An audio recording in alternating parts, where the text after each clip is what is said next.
Hello everyone, and welcome back to Roll Out of Bed, where no matter what time it is, we just woke up. I'm your Game Master, Nev. Yeah, your player Ian's running just a little bit late. Not late like last time he promises that he says ETA is 2 minutes. He really needs to find a better way to get here than the bus, in all honesty. It's not ideal. I could just drive him. Why don't I drive him? We should talk about this later. But yes, as per usual, we are playing GURPS. That's the system we use. Generic Universal Role-Playing System. That's the system I prefer. I've been using it for the last 10 years, even for the last 2 now. As you know, if you've been listening, GURPS is a 3-dice system that is 3d6. And if you, at any point, don't understand or need to look at a frame of reference to see how that works, if you have never listened before or never played before, you can look at, there is Newman's character sheet in the description, and you'll see skills on the right-hand side, and that's what we'll be rolling for primarily. You want to roll under the number, so the higher the number, the better your skill is, the better, because with 3d6, that's anywhere from a 3 to an 18, so if you roll under, you succeed. So the higher your skill, the better chances you have. Summary of last time, yes. Summary of last time. Since we only had an hour last time, we had a pretty good impromptu Q&A, which I enjoyed. Thinking about if people would be interested in doing like a lore dump kind of, maybe 10 to 15 minute long videos, let me know in either the comments or in the live chat, and I might get on those, some edited kind of lore updates on various things in universe. But yeah, last session, Newman wandered around the Thunderchild, and he met with his various crew members, all of whom seemed to know him before, according to them. Vashim led him around, and after meeting all of the crew members to his liking, he eventually headed to the pub. He headed to AH, where there was a surprise party waiting for him, which included Sam, his ship's onboard AI, who had apparently been uploaded to the Thunderchild's mainframe, as well as given maybe a cosmetic look, a temporary body in the form of a hologram to the hologram projectors, and occasionally a physical form in the rooms that offer hard light projections. Hard light projections still wouldn't be like stable. Like, you could touch them, but if you put any real force against them, they wouldn't sustain. You'd just pass through them. Like, you could hold hands, you could like push one, but if you tried to punch one, you're just gonna go right through. They're not that sturdy, in case it comes up later. After which, all of that, the lights seemingly went out with a flicker of the power, and there was a rustling of the curtain at the stage behind the pub, and a figure appeared on the stage lit by a lone spotlight, who asked Newman if he's ever known fear. The figure was entirely stark white, like Snow White, not pale, like Snow White, with red hands seemingly dripping a kind of viscous substance, but it always dissipates before it hits the floor. Long talon-like fingers, and where its head should be, where its face should be, kind of like a black ski mask almost over its face with no openings, and where the mouth would be more of that red dripping viscous substance. Again, dissipating before it seemingly hits the ground. I think that's a pretty succinct summary of last time. And that is right on time. Why do you have English muffins? They're bagels, and I had 15 minutes to kill. You did not! You're 3 minutes late! The bus only comes every 15 minutes, and I was across from Fred Meyer. Oh, okay. I literally had nothing to do for 15 minutes. No, I see how it is. I see how it is now. I understand. You're off the hook. If I had been, like, actually missing a bus to get them, I would. Oh, no, I understand. I was gonna say something funny this morning, but you weren't here to be the straight man. Instead of saying, hello everyone, I really wanted to say something like, hello elves only. Or hello Taylor Lautner and Taylor Lautner alone. I wish Taylor Lautner listened to us. That's our... If we get enough followers, he will. It's possible. If we become a cult sensation, then Taylor Lautner will by proxy hear us at least once. At least once. Someone will ask him about it. Think he's up to anything these days? I don't know, probably being rich. Yeah, I guess he probably made a lot off Twilight, didn't he? Yeah. You know what he probably made more off of? Would it be Shark Boy in Love? I want to see that, but he definitely didn't. No one made money on that. Alright. So I believe I've given the summary. Do you need a reminder? Do you want to look over your notes? Actually, yeah, let's do that. Run down your little crew list for me as a reminder to you and to the audience. Alright, so, hold on. Yeah, no I problem. gotta get everything out of my bag real quick. Yeah, no problem. We're not nearly as late as last time, so I'm not super concerned. So I woke up this morning and I realized that my laptop had not been charging. Oh, do you need to plug it in, or? No, I charged it for a good hour this morning, so Okay. it's at 76%, which is fine. But I definitely woke up, and I play music while I sleep. Yeah. And I was like, why is there no sound going on? And It's I dead. stand up and walk over and see the cord Is just not plugged in. lying next to my laptop. And I was like, It's a bad feeling. Alright. but no, it's fine. Okay, so Yeah. the crew list as I have it. There was a couple I didn't write down because I met them in the pub. But Yeah, that's fair. Well, you didn't learn their names specifically. exactly. So we have Mark, Rick, and Jason. They're on my cleaning and repair team. Yep. Then we Sorry, have- I can let you. Your laptop started up. It's okay. It's being slow. Laptop gang. Laptop king. Then we have Samantha and Claire on sensors. Then there's Catherine, who I did not ever figure You out met what her she in the does. past. I know she exists. That's true. That's it. I sure hope she does.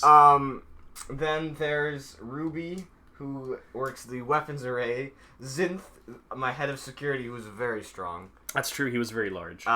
Henry, who also works sensors. Clark, my pilot, and Zach, the head of communications. Alrighty. With that, Ian, Yeah. I'm gonna need you to put on that pair of headphones right there. Oh, okay. By the way, Yeah? our background isn't up on the stream. What?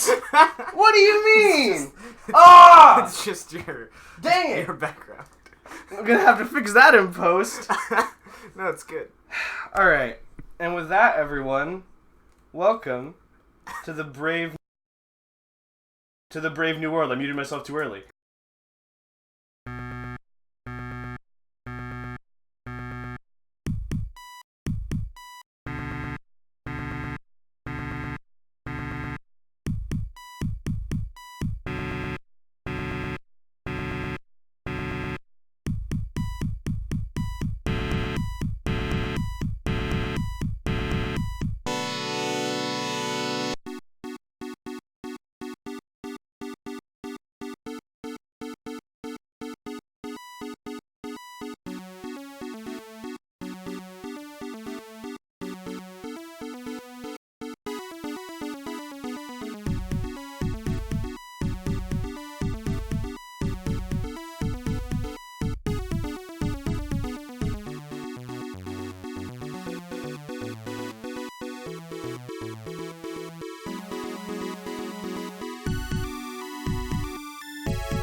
I was trying to unmute us. I lost my mouse on the other screen. I'm using a different program, okay? I'm not used to it yet. It's okay.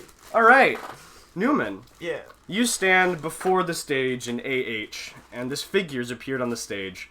This figure's turned to you and the rest of the group, lit by a lone spotlight in the rest of this dark pub. This figure, you remember this figure? I do. He's like all white. Yeah, all right. With hands very- dripping a viscous yeah. red substance which seems to dissipate before it hits the ground, with a Probably black not. ski mask type things, No with no face, gender. but that's also where the mouth would be dripping that viscous red substance. Yeah. And this probably. figure turns to you, well, to the whole group as a whole, but you assume to you because it says Newman. Right. And it says, Newman, have you known fear? I did say that. I'm gonna look at directly where its eyes should be. Okay. And say, well, probably, but I'm not really thinking of any specific moments at this moment. Okay. With that, let's see. With that, That's a good bagel. I have more, but you don't have to have the headphones on. Sorry, if they're inconvenient to your English muffin eating. It's a bagel! Whatever. With that, the figure kind of jerks around uneasily for a moment, almost mechanically so. And you hear the figure go, Analysis. Subject. Facial recognition scan. Newman. Benjamin. Hits. 3. Quandary. Confirm identity. Hello. I'm Newman. That's me. Target confirmed. Why did I do that? I don't know why you did that, but you sure did. I'm just too friendly. Is that all you want to say? That's fine, I'm just asking. Yep, that's it. Okay, you see kind of Sam still in this white, like, tuxedo kind of standing on the stage, still a hard light projection, but Sam just says, I don't know if this will be a problem, Captain. I can take care of it if you like. Let's hold on for now. I want to know what our friend here wants. Okay, So, yeah. What can we do for you? You thing? Yeah, I don't know what to call yeah, no, that's fair. I was just thinking about that you called it that, that's all.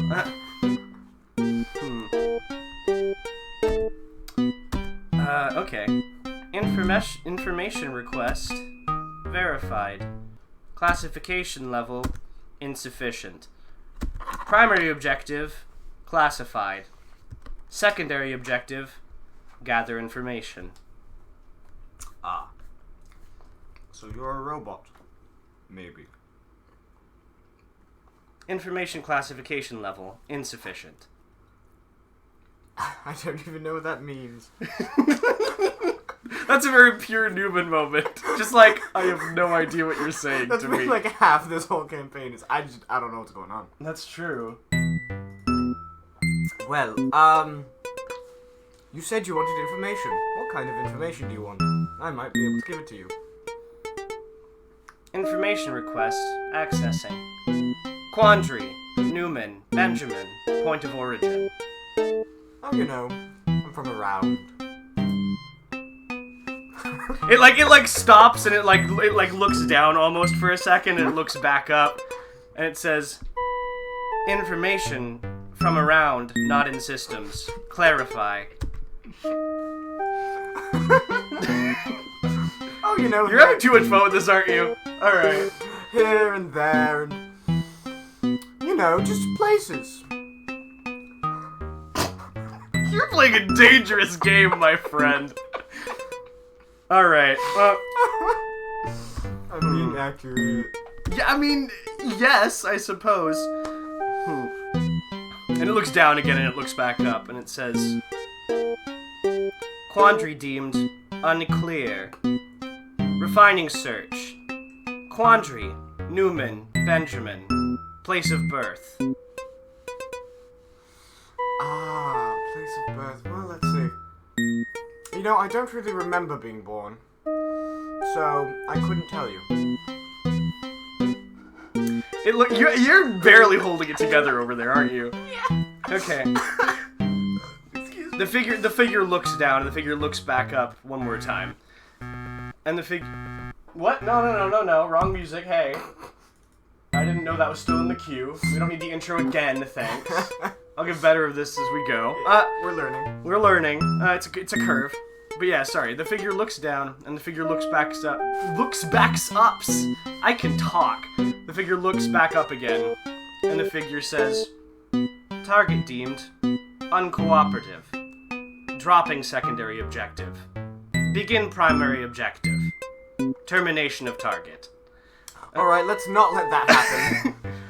Yeah, and Sam turns you again and is like, you want action, Captain? Absolutely. Okay.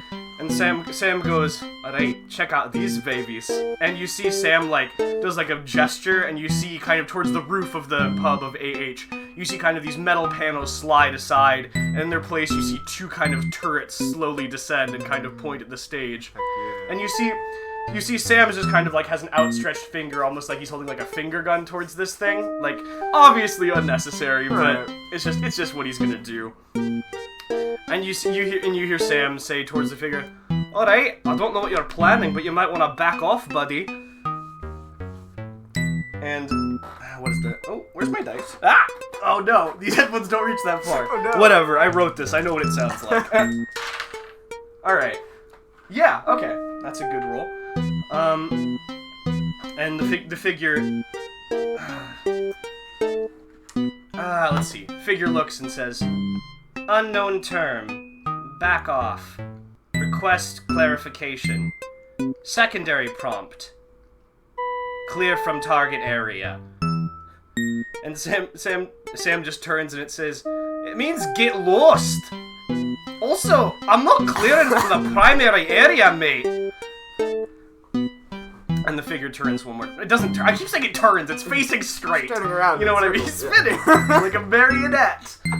That would be terrifying. That would be, actually. Unfortunately, I didn't think of that, so it's not. He's just standing. Yeah, he's just standing. It's kind of twitching uneasily. Right. Kind of like in a very mechanical way. Yeah. And the figure says, secondary target deemed uncooperative. Remove through force. And you see the figure kind of hunches down into this battle stance. It's kind of like clawed fingers with that viscous substance at the ready.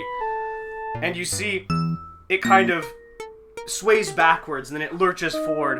And you hear Sam go, "Alright, are you daft? You can't hurt me, I'm a hologram."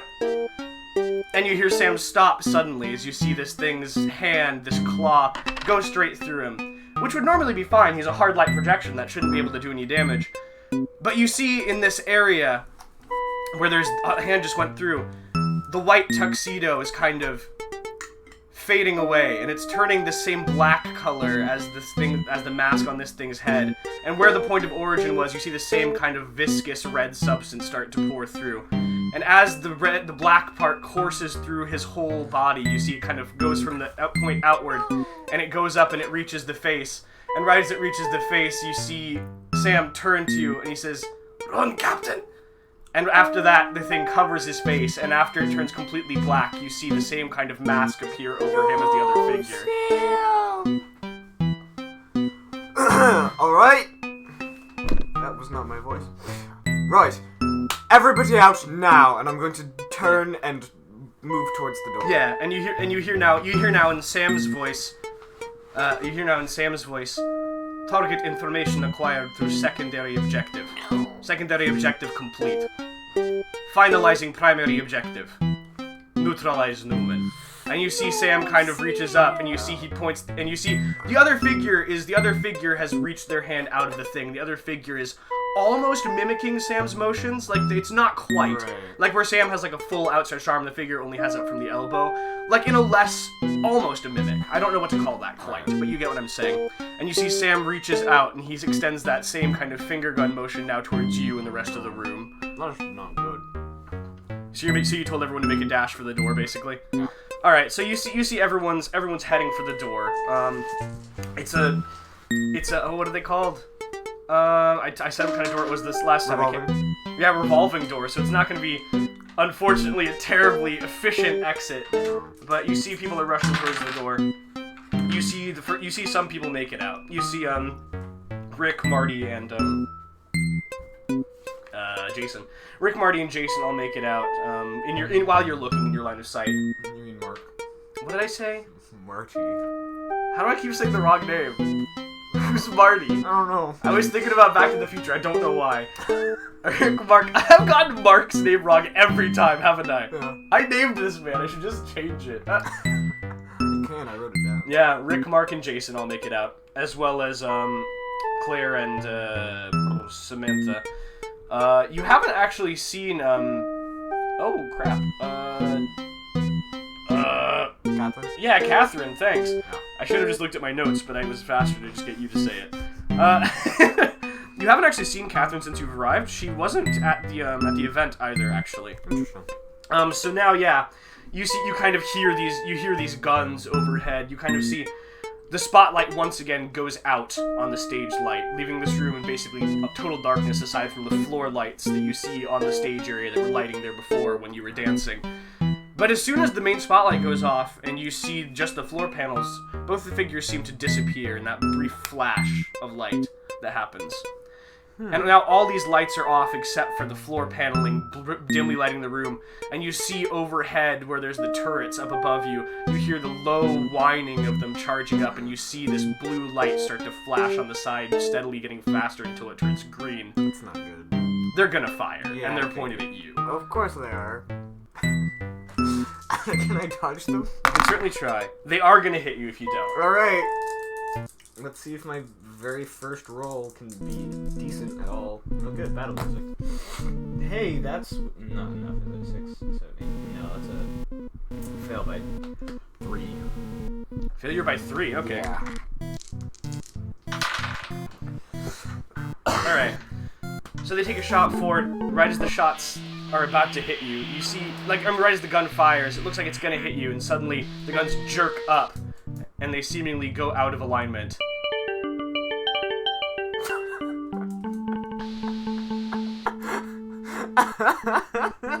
And for a brief moment, you see both the figures reappear on the stage. The one, Sam, kind of still in a pointing gesture, but like kind of freezing up. It looks like he's like straining against the motion. You see his hand is slightly raised upwards, and the other figure is slumped over, kind of in a forward. Just its arm is hanging down, and its neck like jerked up, looking at you, but its torso slumped over. And after a moment, it kind of snaps back up, and you see Sam's finger kind of snap back into position. And the guns are charging up to fire again. Okay, so that gives me some more information. Sam's not in control. The thing is, do I have any sort of projectiles on me? You do have that firearm you were given, actually. That's true. I'm not good with that, but... Other than that, unless you had something on you, then no. No, I didn't. Well, I had the weird gun, but I don't think... You do have it on. If you brought it, you have it on you. Yeah. It's on the ship, at least. Yeah, it's on the ship. I don't know. I think that's that one in my room. That's likely, yeah. Yeah. You are wearing this new crew uniform at the very least, which you don't know the armor of. That is your one reprieve here, basically. That is as well as that paper crown. I do have a paper crown. Well, it's a hat, but like Yeah. a boat hat. I don't know what to call those. Hat. You know which one. Yeah. That's okay. That'll save me. No, The but... hat will? Yeah! Okay. It's useful. Alright, yeah, the guns are winding up to fire. Alright, then I'm gonna pull out my little pistol. Okay. That was given to me, and do I want to aim, or do I want to just fire? Up to you. You're probably about, I'd say 5 yards from the stage at this point. You've made part of a dash, but Right. you haven't made it terribly far, especially considering you're on the other side of the room. Right. So if you fire immediately, you will be at a minus, what is that, -2? No, -2. how much does an aim maneuver get me? A name maneuver will get you, depending on the accuracy of the gun. Do you not have guns? Give me an IQ -3 roll to see if you could know the accuracy of this weapon just by looking at it. Unlikely, but it's possible. Did you make it -3? Actually, yeah, it's a perfect. Okay, yeah. You think this probably has in game. You think it's pretty accurate. Right. Meta game, you know, it has about like a +3. Okay. I'll take an aim maneuver. Okay. So you take an aim maneuver. Also, tell me either in chat or you, Ian. Tell me if things get too repetitive and starting to get annoying. Right. Because I think it's fine. Okay. It's just like playing an old video I've game. heard it a It's so million good. times now because I wrote it, so I'm getting sick of it, but I realize that's not universal. I still like it, I'm not like sick of it, I'm just like, this has been going on a while when it really hasn't. Yeah, okay, so you bring your gun, you pull out this gun, and you bring it up to aim. Where are you aiming? Who are you aiming at? I'm aiming at not Sam. Okay. And I'm gonna aim just at his torso? Bulk of mass. Okay, yeah. So you bring up this gun, and you pull up an aim, and it looks like the guns are gonna fire again. They are gonna hit you. This time for realsies. It looks like. Okay, then I'll try and dodge it. Be better! It was... Is that? 5, 6, That actually is, isn't it? Yeah, that's an 8. That's an 8. Wow. Okay. Yeah. So you dodge out of the way, and you see this volley of laser fire, like pum, pum, pum, pum, pum, pum, from both of the two turrets, hit into the floor here, and they just sink through the deck here and leave this kind of crater, this divot.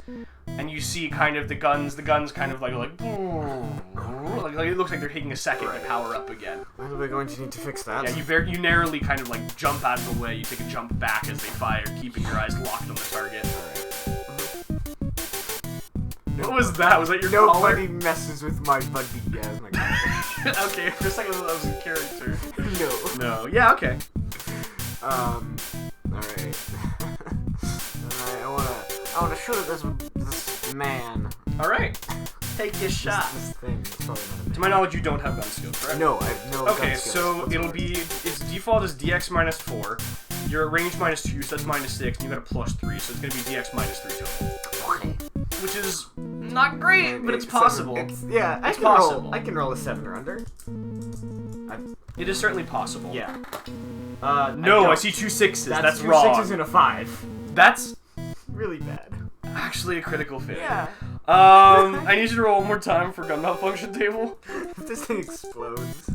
It's an unlikely result, but it's possible. It's possible. It is possible. Don't roll another 18. It didn't. What'd you roll? That's 9, 10, 11, 12, 13. Okay, so you pull up this gun, and you weren't sure what kind of gun it was before. You thought maybe it was physical ammunition. Right. When you go to fire it, you can clearly tell that's not the case after all. So you pull this gun up, and you pull it up to shoot, and you pull the trigger, and you see kind of this red light flash on the side of the handle, and it's like burr, burr. You assume that would mean it's not charged, or it has a dead power pack in it. What a useful weapon. There are worse malfunctions to have. There's definitely worse. Oh well. But yeah, so you're just kind of like, what? That's fine. I don't want to get close to this thing. It does bad things to people who are close to it. That's fair. Or at least the I mean, realistically, Sam was not a person. That's true, but I don't... I mean, like, in your heart, but not like Right. a physical human. Yeah, I know. But I don't know if it would have even worse effect on someone physical. Because That's I don't know the nature of... Yeah, exactly. So, if it even is a being, it might be fully robotic. It might be even hard light like Sam was. That's true, it could be. So then I'm Just gonna keep just running. gonna run. That's fair, yeah. You keep running, and you make it about to the door when you hear the guns are finished charging up again. And you see most of the other people have made it out now. There's 3 of you left in the room, which is Zinth, you, and Ruby. Alright. Vashim, actually, you haven't... He was either the first one out, or he's hiding somewhere, because you haven't actually seen... He did enter, because he brought that box in, remember? Oh, right, he entered later. Sorry, I forgot. Oh, that's a good question, actually. Are you holding on to that? Probably not. The puzzle box you probably left in that metal box, huh? Yeah, I don't think I ever... Yeah, I don't think you ever picked it up. I think you just looked at it saw and it, then yeah. the lights went out. Yeah, I was just making sure. Yeah. In case you were like adamantly like, no, I wanted it with me. No. So yeah, I do you haven't want it. actually. Yeah, no, Vashim came in. You haven't actually seen him since the lights went out and you yelled at everybody. You yelled at everybody. You yelled at everybody. Jeez, I'm talking too fast. You yelled at everybody to run. So he's either like hiding somewhere or he was one of the first ones out, but you didn't see. Or he knows about another secret exit. It's possible. It is possible. He's I a mean, machine. realistically, rooms have more than one exit. On the top. Yeah. So, could be any of the 3. Yeah, but you just about make it to the door, and there's you, Zinth, and Ruby left, and you can hear the guns are about to fire again. Right. So they are going to. Alright, well, I'm gonna hopefully... Alright, they are gonna hit you. Dodge one more time. Ooh, that's 2 4s. That's Nope. 4 and a 1. Yeah, I was like, I saw the 2 4s, which means the no matter what the third dice was, that's a failure. Yeah, so you're running, and you try to, like, you hear the guns about to fire, and you kind of make a leap towards the door, and you kind of, thinking that maybe you can just jump through last minute, get out of the way, take cover behind the door, and your foot catches on something, and you start falling to the ground. And right as that happens, you hear one of the voices you heard earlier in the day go, "Move!" And Zinth just kind of like body slams into you and pushes you out of the way. Oh, And you see quite a few of the shots hit Zinth. No! Don't do that!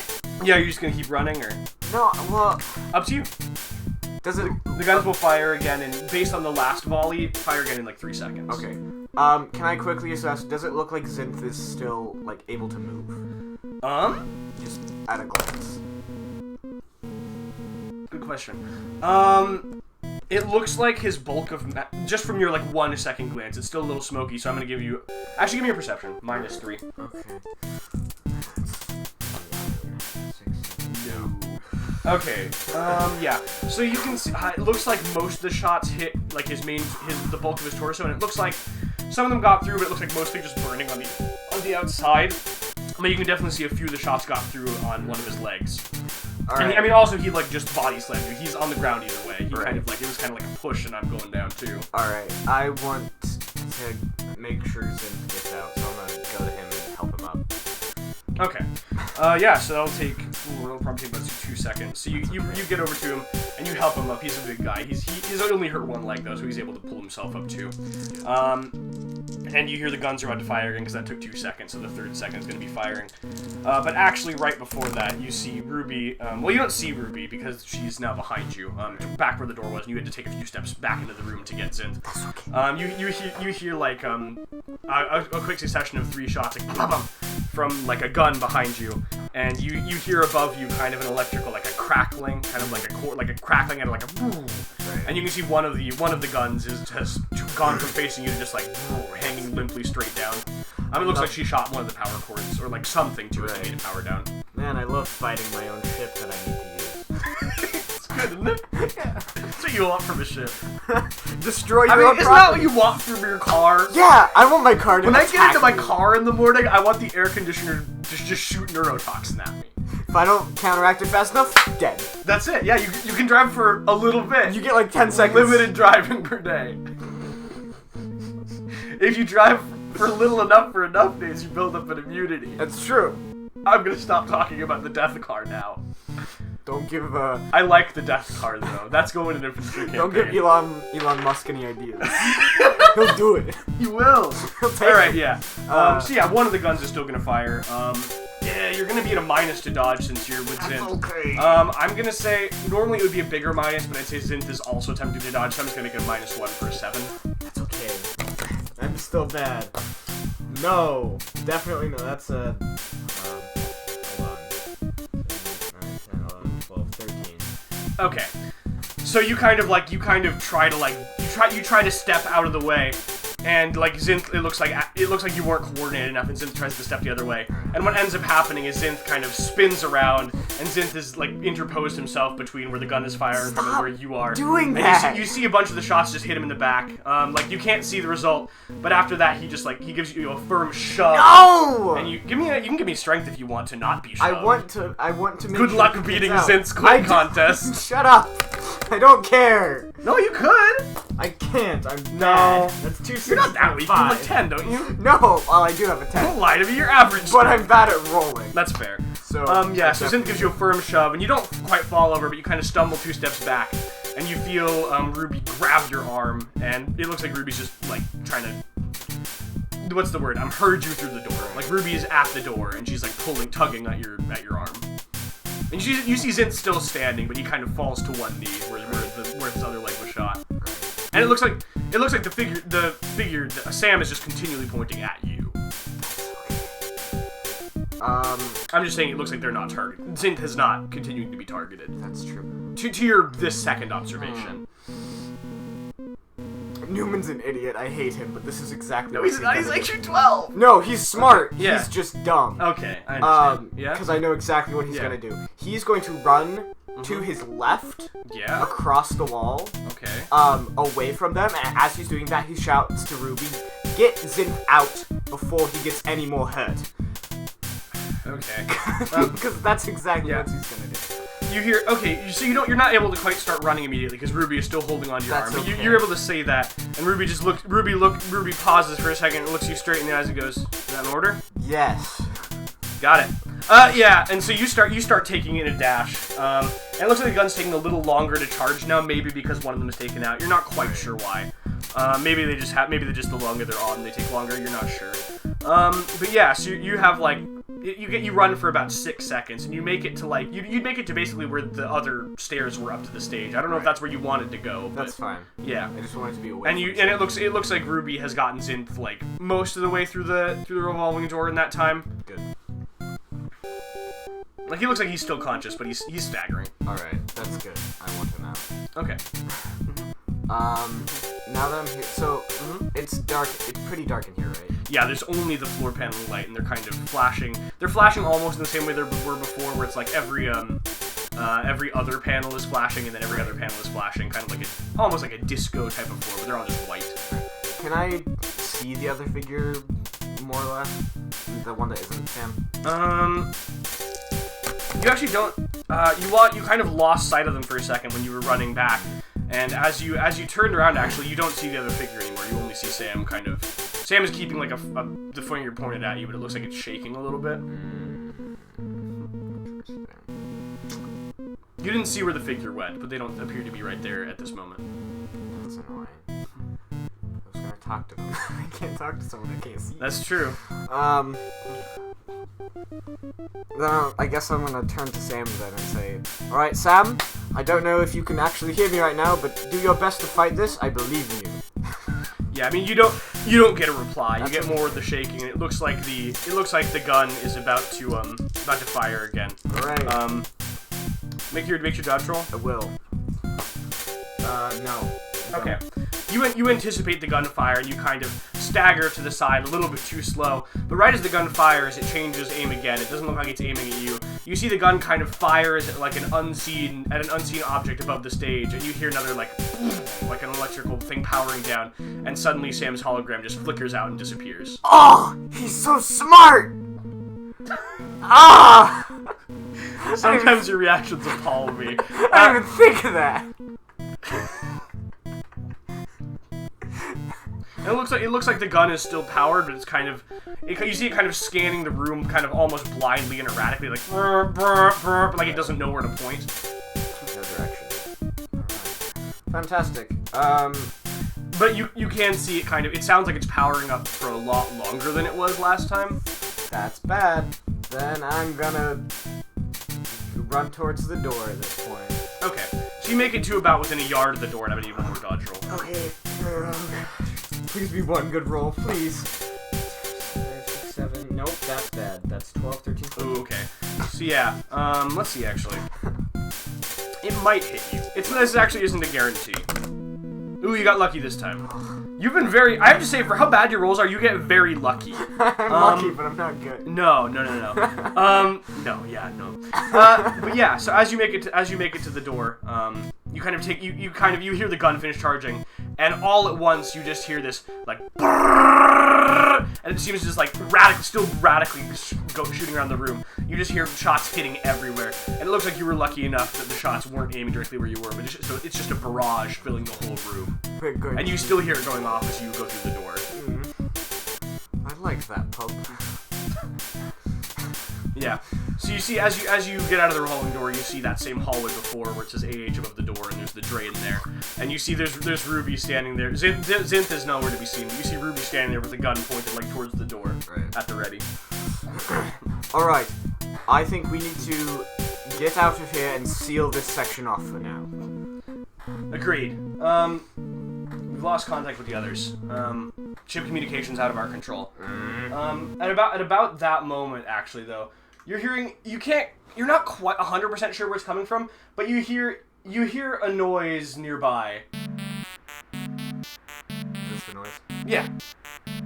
It's very close, but you're not quite sure where it's coming from. Do you hear that? No, hear what? I'm hearing things again. That's never a good sign. Has anyone seen Fashim? I think he got out of the room first. I haven't seen him since that thing appeared. Alright, we need to... Captain? Yes? Arms flashing. Oh, right! I hate this so much. What do you want? Okay. So yeah, you pick up and you hear Catherine's voice on the other side. You hear Catherine in a controlled but panicked tone, like the ship is compromised. I'm sure you're already aware of that. We're getting breaches all throughout the various decks that we still have under our control. We still can't pinpoint where this thing is. It's either not in our mainframe or it's in a part of the ship we haven't uncovered yet. There are a few safe rooms located throughout the ship that don't have any excess equipment, just in case of a situation like this. You need to get to one. Alright, but everyone else does too. Make sure everyone's safe, as best you can. I'll get to the closest one. Agreed. You seem to be the primary target, though. They're not paying much heed to the others outside of maybe a light interrogation. That's alright. I still want them safe. Confirmed. And after you hear like a like kind of like it goes off. I kind of hate this thing. Alright, Ruby, we need to get to somewhere safe. Let's go. Alright, I'll lead the way. Yeah. So you start rushing down these corridors basically. And you've turned a corner, and you see as you turn a corner, basically, before you see the same hallways before that led into AH. Not the one with the drain, but the one before that leads to the movement grid. And you see the movement grid, and you see kind of like an open panel to the side of it. And at the same time, you hear something kind of activate, like like a quiet but an electrical, like kind of the sound when a CRT goes on, like that quiet, like. And yeah, and you hear a voice, basically. You hear the same voice as before go, "Target acquired. You can't hide from me, Newman." You're really annoying and I don't like you, but who sent you? Information. Access level. Insufficient. Classified. Oh, come on, you're boring. You don't get a reply to that. It's just silence. This thing is no. Like, you can hear, like, it made, like, the intercom noise kind of when it went on, and it hasn't gone off yet, so there is just silence. Newman really is insufferable, isn't he? A little bit. A little bit. I'm not going to say he deserved to get shot there, but what are you doing? He cares about people. No. I mean when you were antagonizing this creepy figure on the stage. You're fine. I liked it as a person. As a GM, I'm like, what the hell? He's just dumb. He's fun. I like him. But yeah. So you hear that, and you at the same time you hear Ruby go, "Come on, get in the movement grid." I don't know if we can trust it, but let's see what happens. Okay. Sorry, I dropped my die. Yeah. So you step into the movement grid, and after a second, the door closes, and you hear Ruby's like verbal command. Ruby goes, "Movement grid, safety room now, safe room. What's it called? What's the stupid thing called? Lockbox, vault." And you just hear Ruby yelling all these things and like pressing a bunch of numbers. You saw Vashim pressing very specific numbers before, and it looks like Ruby is just erratically pressing just a random series of numbers. I don't think I can do any better than she's doing. That's fair. And after a moment, you see the light flicks off in the movement grid, and this kind of elevator, this roughly circular, not spherical, pod, and you hear the voice once again go, "Poor choice." And after a moment, can you give me an HT roll? I can. Dang it, I don't know how else to get around this ship. I've been here for like 3 hours. That's actually a decent approximation. Yeah. Probably a little longer, but... Yeah, but still. Alright, HT, that's Did you make 9, 10, 11, 12, 13. No. Oh, okay. Yeah, so you violently feel very nauseous in quick succession as the movement grid, this pod just drops. Oh. And you can see it's just going. You hear like kind of like a metallic scraping, kind of you could see sparks if you were outside this thing. You just this like as this thing like not rockets, but it's plummeting downwards, and you're kind of right now you're kind of pressed against the ceiling, and you see Ruby is the same. Ruby looks like she's kind of like trying to pull herself to a standing position against the ceiling using the force that it's yeah. Is there an emergency lock on this thing? Should be. Where? Access panel. Access panel on the floor. Oh, all right. Okay. Looks like you can see like kind of she points, and you can see a kind of a what's the word? Like a rectangular kind of outline where there's this kind of darker black section. You can see. Right. At least what you assume is it. Approximately how tall is this thing? Only like 7 feet. Okay. So like it's not much taller than like Zint would have to stoop a little bit to be in here. Alright, well, I'm going to need a small boost, and so we're going to try and reach that. Ready? Okay. Alright, on your count. Alright. 1, 2, 3. Okay, give me a strength to see how well you're doing against the other gravity, basically. Ooh, that's how not good. That's a fail by 3. Okay, let's see. Ruby's gonna give you a boost. Let's see how well Ruby does. You might make it. Come on, Ruby. You're strong. You get within inches. Ruby boosts you up a good amount, but not quite enough. And you can see though, as you jump up, you get a clear view of the kind of not access panel, the control panel, and you can see just floors like bump lighting up, and it's getting dangerously close to 0.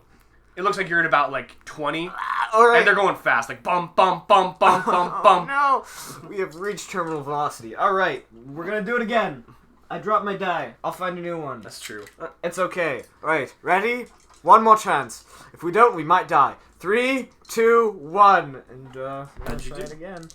I rolled, slightly better, but still a fail by 2. By 2? Okay. Ruby made the exact same roll, so this time you do reach it. Alright, that's good. So you reach out, and you're able to hit this panel, and you see kind of like, as you strike it, you kind of see it fall down, and it goes kind of where you are on the floor, and you can see this kind of array, this array of buttons and one, like, large red button. I'm gonna hit the red button. Unfortunately, you don't have enough time before you fall back down. But you see Ruby, Ruby has grabbed kind of the panel that's fallen, and it looks like Ruby's just trying to chuck it at the button. So Ruby's gonna try that, Go, and if Ruby. not, then she's gonna try to boost you again. Alright. Okay. She made her roll. Let's see if it dealt enough damage to press a button. It probably did, but it's not very heavy. That's just enough. Alright, you see Ruby kind of like, this thing falls, and you hear like a, ah! And you see Ruby like picks this up and just like chucks it. And it hits the button, and give me another HT roll. Alright. Be better. That was better. That's 6, 7, 8, 9. That's a success. Okay, yeah. 1. So you kind of, you hear it slowing, like it's slowing, just slow enough that you're not gonna, like, take fall damage, Right. basically. But after, like, a second or two, like, you start falling, and then you hit the floor of this thing, and you're feeling incredibly nauseous, but you're holding it together. Alright, how close are we to being dead? You want to turn and look at the I thing? do wanna look at the That's a 7. Oh, that's too close for comfort. We need to get out of here. Agreed. We're not on a scouted floor, but there might be an access path or something. Alright, let's do that. Ugh, okay. We need to move. Alright, yeah, so you kind of, the door's not opening, but it looks like there might be like a roof hatch. Alright, let's find that. I mean, look, you can see it. Yeah. Okay. Let's open it. Yeah, okay, you open it, and I'm not gonna make you roll to climb up, because Okay. Ruby's just gonna, you bruising each other, Ruby's gonna help you. It's not worthy of a roll, really. You're not in a dangerous situation anymore, at this exact moment. Yeah, so you get up onto the roof, and you can see probably, like 4 feet up from where you're at, one of these doors. Oh, it's like Hanayori Dango when they were stuck in the elevator. Oh my god, that's such an obscure reference. I had to think about. I saw that show and I had to think about that for a solid. Twice. I had to think about that for a solid 6 seconds. That was the first time No she one's was gonna nice to understand him. that. It was. Was that after she got amnesia? No. Oh, it was both times. Yeah, it was both. We're times. stopping about Hanayori Dango. No, Anyway, it's a good show. I'm gonna stop you now. Yeah, so you get on top of the elevator, on top of the lift, if you will, if you're wrong. Alright. And yeah, you can see this door, and Ruby kind of hops a little bit. There's like maybe like a half a foot gap on the sides of this thing. Not really enough to worry about, but like if you were really incompetent, you may be able to fall into it. But Ruby just kind of outstretches a hand and like helps you across. Alright. And there's this door, and you can see there's kind of like, she pries off a panel next to it, and you can see there's kind of like a crank kind of thing. And she kind of, I need roll strength actually. You got this Ruby Red. Yeah, that's not her name. That's her name. It's not her last name. It's her nickname. Yeah, I guess. But yeah. That's what I'm calling She manages it slowly. You see, she kind of cranks it a little bit, and basically, as soon as she has it open like maybe 2 inches, you see she stops cranking, and she just goes over to the door and puts her hands on either side of it and just pulls it open, more or less. And you can see you're in a not unlit, but very, I almost said scantily lit. What's the word I'm looking for? Not dimly. Erratically lit. I'll go with that. Erratically lit. Like there's no real order to which lights are lit. Not very many, and some of them are like flashing. You can see there's like kind of rubble filling not filling the hallway, but in a lot of places, like covering parts of the wall and like maybe like 4 feet off the floor, and just kind of like you can see this long hallway basically. We really do need to get this place cleaned up, don't we? That was the plan. It sure was. Alright.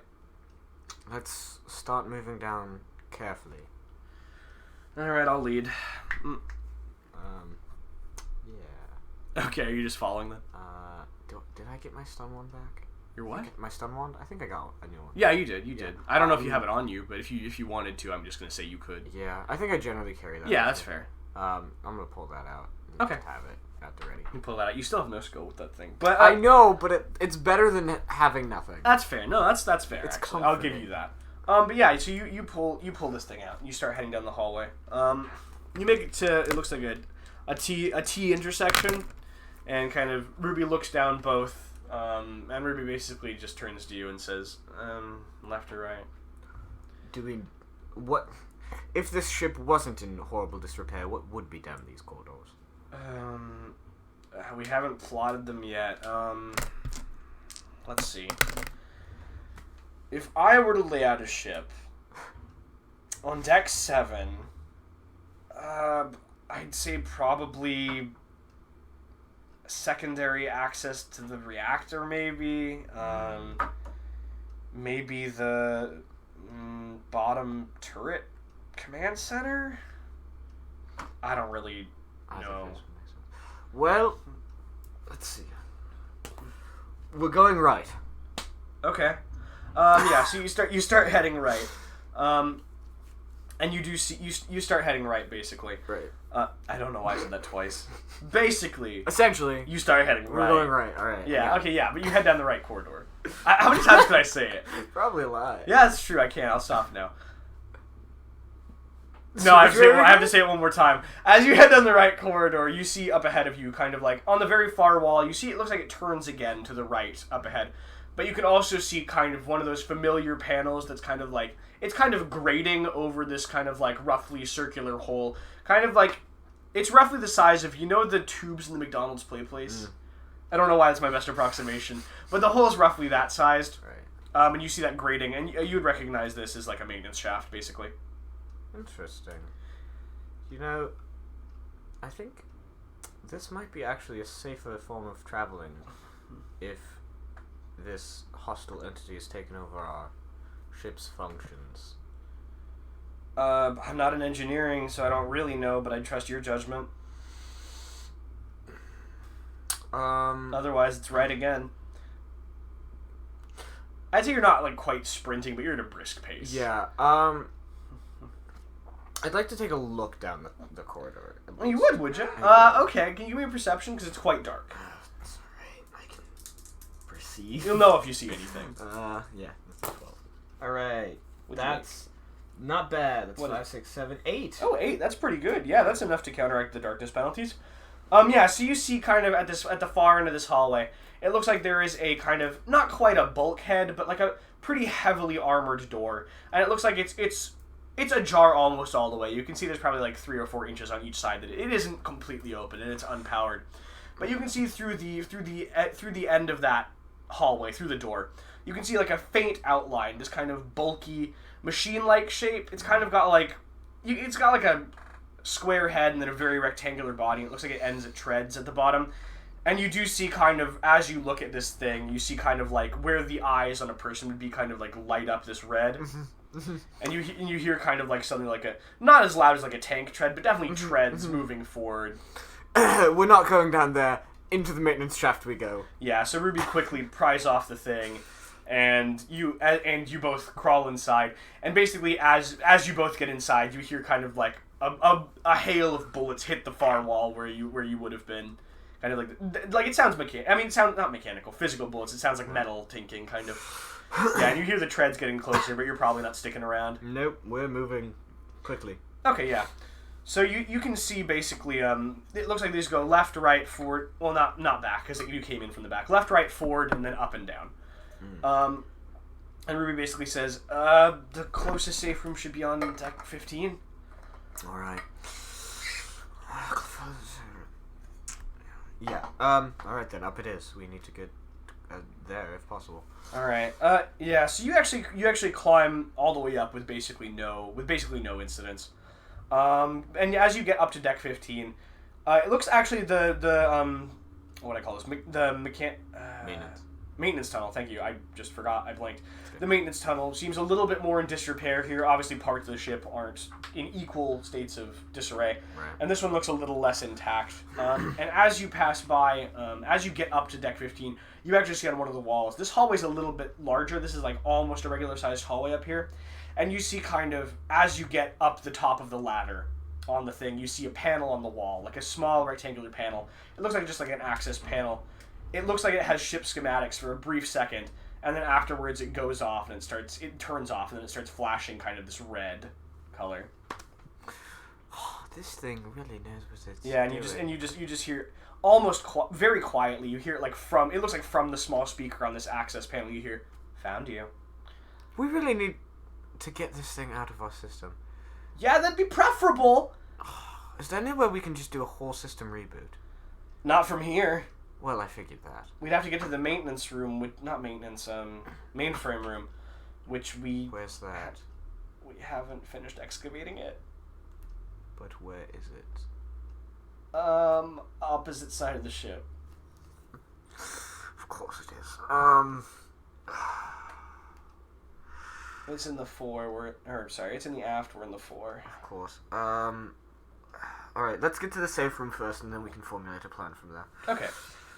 Yeah, so you just want to keep heading forward. Yeah. So yeah, you're on the right deck now, and you head forward to where where it should come out near the safe room, and then there would be like the door and whatever. Right. And as you step forward into this hallway, you turn the corner to where you're supposed to go, and you see it looks like this is in a little more disrepair. You see, like it's not covered in rubble or anything, but you see this kind of like there's paneling missing on the walls, kind of, and you can see this electrical. Kind of like these wires and things, kind of like you hear them loosely like buzzing. Right. And you see a few places it looks like they're cut and you hear like some sparks. I know this is probably redundant, but don't touch those. Yeah, I got that. Yeah. Sorry, I just don't want you to get hurt. That wasn't meant to be patronizing. I'm going to stop talking. Yeah. So as before, Ruby's leading the way. And Ruby jumps over kind of like the panel. There's a panel missing. Right. And like she's careful not to be like, she kind of like not curls into a ball as she jumps, but she like holds her limbs in, like, so just in case. Right. And as she jumps through and she lands on the other side, and just about as she lands on the other side, you hear kind of like the buzzing gets louder, and you hear like more sparks, and suddenly you see kind of like this arc of electricity arcing between these points in several places between these where the paneling is missing. Right. Well.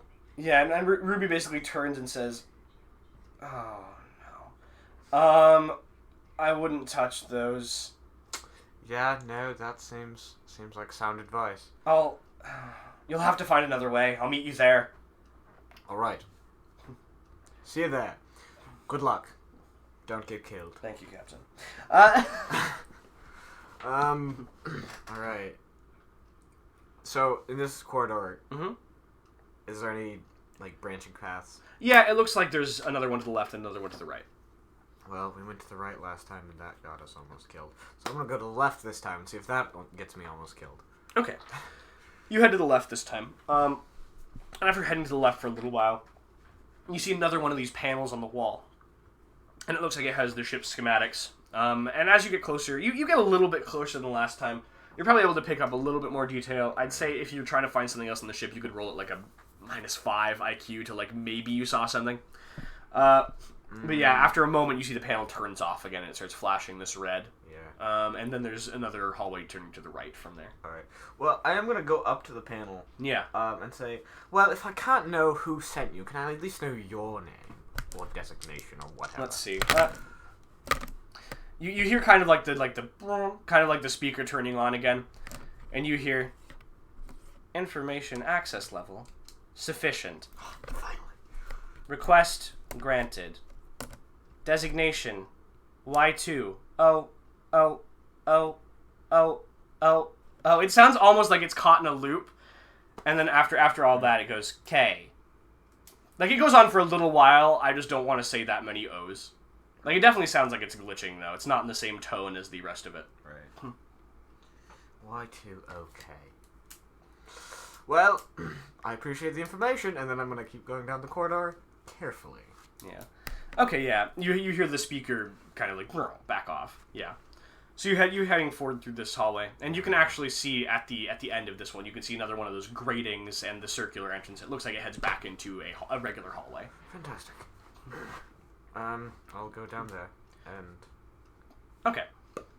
Pop. Yeah. So you pop out there. Yeah.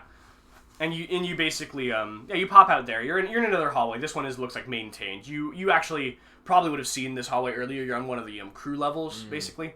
You're not in a part you were in before. This is one of like the side hallways that you didn't go down, basically, because Right. you just went down the straight shot. Yeah. And you can see actually on the far wall from where you came out, you kind of came out in this. So this is a plus-shaped hallway. You came out in the side of one end of the plus. On the opposite side of the plus, you see kind of the far wall, kind of like a panel you didn't quite see before, but now it's very clearly kind of like a garage, kind of warehouse sliding door-ish. Right. And it kind of slowly pans up, and you can see much more clearly last time than in the darkness another one of those kind of robot-type figures emerging from there. Well, it appears we have good security when it's not against us. I mean, there's nobody who you're talking to. He talks to himself. I know. I was just like, you paused for a response. I'm like, there isn't one. I know. Okay. He's just he can't stand silence. Apparently. Yeah, that's fair. I'm learning so much about him. From this session alone. Yeah, really, I am. He's really becoming a character now. That's fair. All right then. Do I even know which way the safe room is compared to me? It should be down the right hallway, and there should be kind of like you can go around the movement grid, and it would be there. Right. All right. So kind of like kind of like a circular, like in the communication room, that kind of donut-shaped path around. All right. Then I'm gonna dash off that way before this thing can shoot me. Okay, so you dash forward, and you get to the you get to the plus thing, and the door finishes opening about then, and you hear the brrr, like, and you see the eyes light up right as you turn the corner, and you hear the treads kind of like coming towards as you rush down the right hallway, and as you get to the movement grid, kind of to go around the circular thing, you hear like the brrr of like a chain gun winding up, Right. and you are gonna have to make a dodge. That's okay. I can do that, right? I can dodge. I can dodge things. I can dodge things. Wow, that's a 4. Whoa! Oh, okay, nice. Yeah, you actually did. And you see these shots ring out, and they all hit where the movement grid's not on this level, but the door there. Right. And after like after a volley of a few seconds, you see the door just kind of dent inward and fall down. You hear it fall down the shaft. And you're like boom, boom, boom, and it clings down, hitting the walls on the way. Stop breaking my ship. I just got it. But yeah, you head around the corner, and you can see this big this bulkhead basically, and it looks Right. like it's sealed currently. Great. I love bulkheads when they're sealed and something's coming behind to shoot me. Yeah. What would you like to do? I've been in this situation so many times. Only twice. That's so many for a normal Actually, life. only once. I've definitely been up against a bulkhead in danger. That was a different campaign. No, because we had the lady was cutting through it, and That was once. The And other this one was is the other one twice. was in the Erexus contingency, not Brave New so World. this is 2. Yeah. That's a lot for a normal person. Okay, whatever. Alright. I'm a preacher. You're gonna call me on semantics. I'm a preacher. I'm not a marine. Yeah, okay. Most Damn it, Jim, I'm a preacher, not a marine. most preachers don't get shot against bulkhead. Anyways, Yeah. I'm assuming there's an access panel. There is an access panel next to it. All right, I would like to access the access panel and try and open this thing. Okay. You turn on the thing, you kind of scan on there, and it looks like it scans the biometrics, like you see the line go up and down in your hand, and it flashes green. But then a numpad shows up. Dang it! That's a very honest reaction. Dang it, I don't... All right, well, this is my ship. What numbers would I, in the future, put? I don't know. I'm just going to guess. Okay. What would you like to guess? I'm gonna roll 4 dice. Okay. And the 4 numbers that show up are the ones I'm gonna press. Okay. I'm gonna press 3, 4, 6, 6. Okay. So you actually type in the first number, and it flashes red, and it deletes the number. All right, that's how it's gonna be. If you do it in this manner, it could take a while. Yeah. I don't know how else to do this. I mean, you could roll a skill to think of something, or you can That's just play or think of something. It's up to you. I'm not gonna think of anything. That's a lot of numbers to go off. That's a lot of numbers. I agree. There's a lot of numbers. 0 through 9. That's 10 whole numbers. That's true. Can I roll an IQ to see if I could think of a Sure, I'll allow it. something? Yeah. Because I'm basing the assumption that me in the future set this code. I shouldn't have rolled 4 dice. I'm sorry. I just had 4. That gives you a very bad chance if you roll 4 dice. That's exactly what I didn't want to do. Alright, that's 8, 9. Oh, that's pretty good. That's 3. Yeah. You can't think of something immediately off the top of your head, but you were given a uniform and a like a crew badge. Of course I was. Do I have like a crew number? I'm so stupid. It's directly under your name on the I'm front so of your suit. stupid. This is why he's smart. Okay, it says 0314. I'm gonna type that in. Okay, so you type in 0314, and you see the door kind of you see like this, not a klaxon, but kind of an alarm noise, and like a red light flashing with the door, and like the brrr, brrr, and it's opening from the bottom, kind of pretty slowly. And you hear the treads getting pretty close. It sounds like the treads are coming around the circle, and it's open like 2 feet maybe. Can I?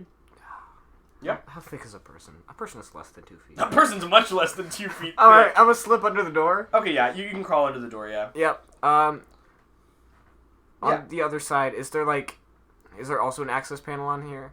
On this side? Or like There is, and there's also like a large button. It's unlabeled. What color is the button? What color do you think it is? Is it red? It's red. Oh, thank goodness. I would like to... That might be a bad idea. But I'm gonna hit the red button. Okay, you hit the red button, and the door starts going back down. Oh, thank goodness. All right. Yeah, and the door is back down. And you hear like a sigh of relief behind you, and one voice. It sounds like Ruby, followed by another voice. Ah, good, you've made it. Spin around. Is it Ruby and Vashim? Yeah, it's Ruby and Vashim. Oh, thank goodness. Yeah, and you can see they're sitting around this kind of conference room. It looks like it's the only thing in the room other than like some lighting, and they also have like some candles lit. All right. You're not sure why, but you assume it's in case the thing goes out. But it looks like you hear like a low like. It sounds like this might be on an emergency generator, right? Like separate from the rest of the thing. Well, that's good. We don't want anything connected to the main. All right. This is very tense music. The track's literally called The Tense Moment. Good guess. All right. We need a plan. Because this thing is just ruining our entire ship. Agreed. Not quite sure what we can do. On the one hand, we've lost contact with the rest of the crew. We assume they're primarily intact. You seem to be the only violent target. Secondary objective, I would say they'd interrogate people for information, but I think they already got it. Yes, after corrupting Sam, they pretty much know everything there is to know about me.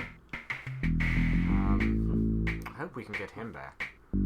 Yeah, you see, Vashim doesn't respond to that, but he kind of turns to, and he sits down, basically. You see he's kind of stooped in the chair, like his knees are a little high. He's very tall. We really need to get you something that fits you here. This is a problem. But he basically says, it's problematic that we do not have the origin of this being. Yes. I did get a designation number for it, actually. It's Y2OK.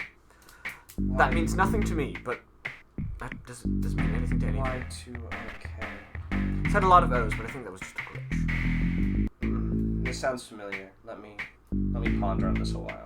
Alright.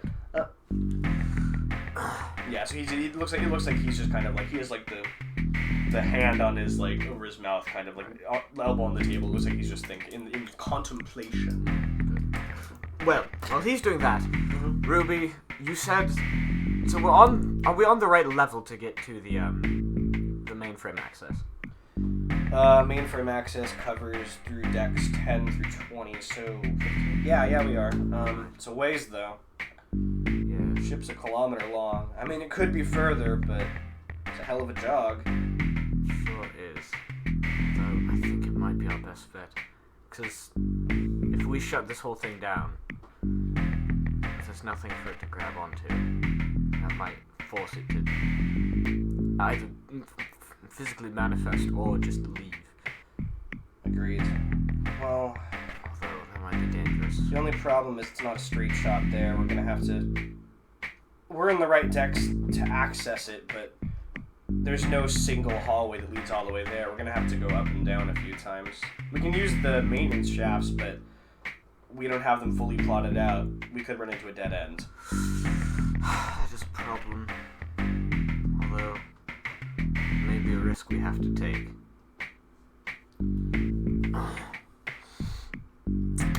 I need to look at the schematics that we do have plotted out. Oh, yeah, certainly. Let me just. And it looks like she's like digging in her pocket for a second in like one of like it looks like she has like kind of like cargo shorts almost, like more military but kind of like that, and she pulls out like it looks like a tablet basically in size, it's a data pad, yeah. Right. And she kind of like she like it looks like she taps in like her like 4-digit password thing, her PIN.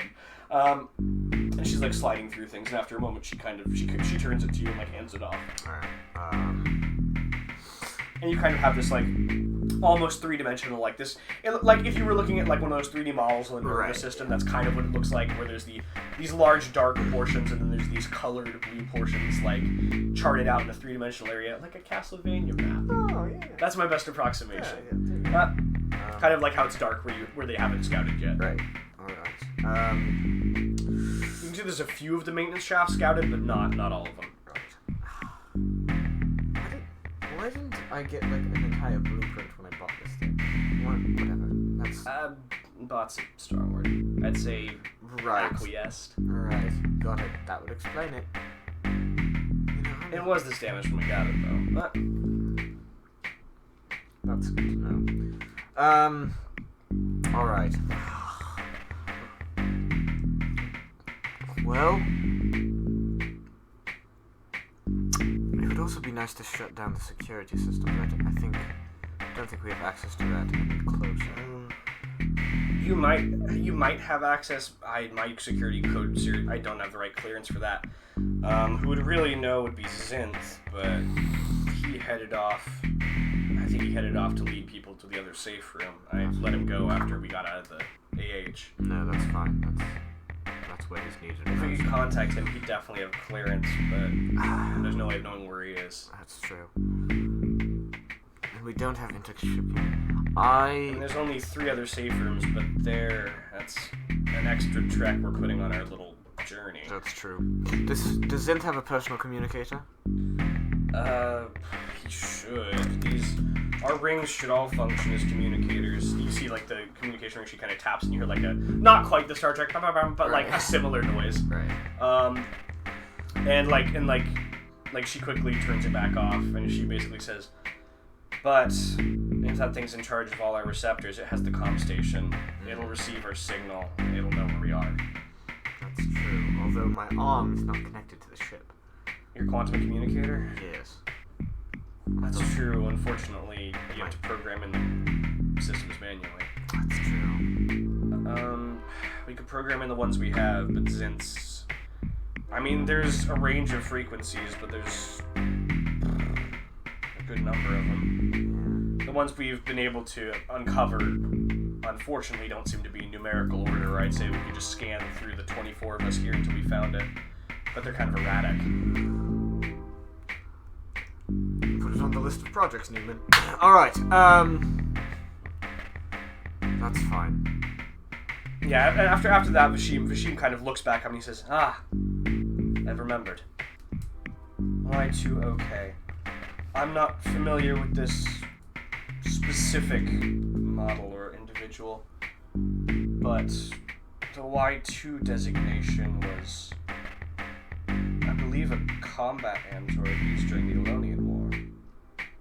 They were all wiped from official databases after the conclusion of the war, and no one's been able to make an AI that intelligent since Elonia was lost. Very curious indeed. So we're dealing with Elonian tech. This is... Very few situations could be worse than this, is all I'm going to say. But I'm inclined to agree with you, Captain. That doesn't mean we should give up hope, because hope is something that is never truly lost. Do you have the stream open? I do. I'm just making sure we're still live. Yeah, I think so too. I'm just making sure. We are? Yeah. Okay, cool. Sorry for the pause there. I'm not used to this program, and it gave me like a weird thing. I think it was just a blip. Anyway, yeah, sorry. What were you saying? Alright. I think our best bet, since we know very little about what we're dealing with, and we really can't get in contact with anyone, is to get to the mainframe and to do a hard reboot. And hope that it works. So, Bashim, I suggest you stay here, and if anyone gets in contact with you, tell me. Alright, Captain. Hopefully... About at that point, you hear on the far door, you can see there's the two doors. There's the big bulkhead you came in, and there's a smaller, still like a secured door, but like a regular person-sized door. And you hear a knock on it, just like a... It doesn't sound frantic, it's very just... Right. Alright. Ruby, with me. Mhm. Ready your weapon. Mhm. I'm gonna go over to the door. Yeah. Is there, like, a panel that, like, I can, like, a communications thing? Like, Oh, there's actually like a little... oh, there's a slot. There's a slide, because it looks like there's like reinforced, the transparent material on the other side. That's good. Alright. Yeah, this room, they weren't kidding, it has no electronics except for the lighting system. That's a very good thing to have. Alright, I'm gonna slide it open. Okay, you slide it open, and you don't see anything. As you bring your head up to the, as you bring your eyes to the panel, you suddenly hear like a low chuckle behind you, like a... not quite as devious as that, more like amused. Dang it. Would you like to turn around? I'm gonna slide this thing closed in the most disappointed manner and Alright. turn around. Alright, you turn around and you see a familiar figure. You see this kind of tall-ish, pale, not super pale, just a little bit pallid. This blonde kind of looks almost like bleached hair and wearing this kind of almost formal suit. You met this figure once before when you were on Kachanya on that mission. You recognize this figure as Cryptorexus as they introduced themselves.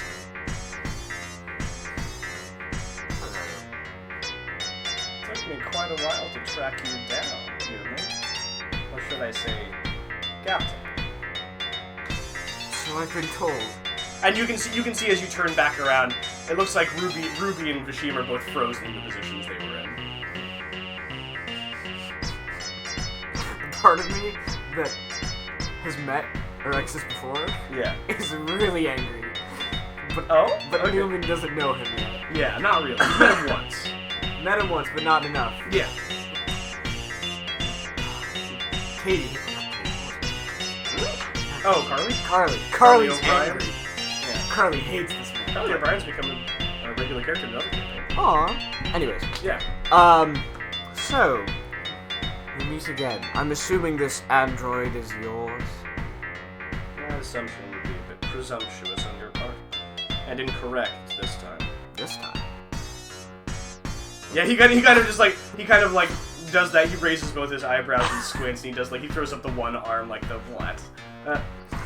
He says, no, I couldn't care less about your little intership squabble. I'm here on more personal business. Alright. It's a hell of a scam you're running here. Slow down. It's my first day. What am I running? You can't lie to me, Newman. I know as a player, you know you're not lying. I know. But that's I what know. he says. Or at least to your knowledge, you're Right. not lying. Yeah. But yeah, he says, and he kind of turns to like, it looks like this is the first time he's really surveying the room, and he turns around and he looks and like he spots, he's standing on the middle. He's sitting on the table cross-legged basically, like on the edge of it. What a jerk. And you see he kind of turns and he spots Vashim, and he kind of like he turns to he snarls. He doesn't make the noise, but like you see that look on his face, and he says, "Thought I smelled the stink of a traveler." So this is the lot you've thrown yours in with, Newman, is it? Apparently, like I said, it's my first day. I just got here, and now someone's trying to kill me. This is the second time I've ever seen you in my life, and you're very angry. So, I'm a bit confused, and if you could explain some things, I'd be very much appreciated. Sounds like you're quite the unpopular figure, Newman. Any idea why that could be? I literally don't know! What is Newman's emotion right now? He's honestly baffled, confused, mildly annoyed that everyone keeps accusing him of things he's done in the future that he has yet to do. Alright. be concise. I'm here for violation of international law. International's the wrong term. Let me say interspace. Interspatial. Semantic. Alright. Which law? And what did I do to violate it? That's the problem here. I'm not necessarily here to be your judge or executioner. It's my job to bring you to the jury. You stand in contempt of interspatial law regarding subspace travel and plotting against the sanctioned amalgamate.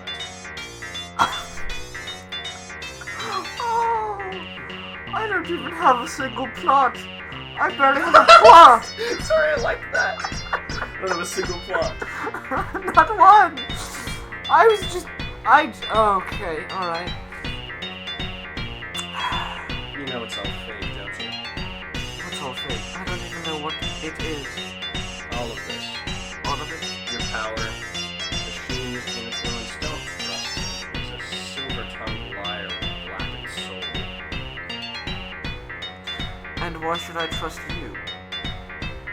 I never said you should. Should I trust anyone? What's your opinion? Why should I listen to your opinion? I'm going into existential crisis mode. This is not helpful at all. Tell me, Newman. Oh, yeah. What do you hope to accomplish with all this? I... This masquerade running around. Gonna be honest, I have one goal, and one goal alone. That's to find the source.